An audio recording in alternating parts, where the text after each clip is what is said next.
বলো বলো এটা কিসের মাংস?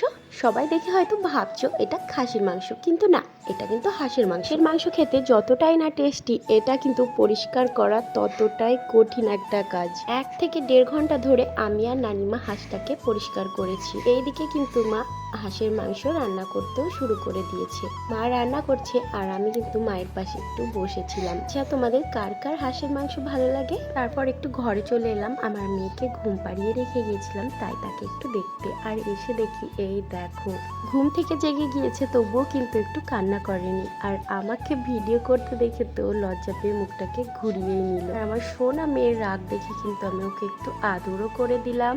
এই মধ্যে কিন্তু এইদিকে মা হাঁসের মাংস কষা রেডিও করে ফেলেছে। আর এই জিনিসটা দেখো তো, এটা কি তোমরা কোনোদিন খেয়েছো? দেখো কত বড় বড় সাইজের দুটো মিষ্টি। এই মিষ্টিটার নাম কি ঠিক আমি জানি না, তবে এই মিষ্টিগুলো একলা কিন্তু কেউ খেয়ে শেষ করতে পারবে না। আর আমাদের বহরমপুরের একটা ফেমাস মিষ্টি এটা। দেখো আমার হাতে যে কালারটা দেখছো, এটা কিন্তু কোনো চায়না মেহেদি বা কোনো মেহেদির কালার না, এটা একটা মার্কার পেনের কালার, যেটা 1 থেকে 2 ঘন্টা জলে হাঁস পরিষ্কার করার পরই একই আছে।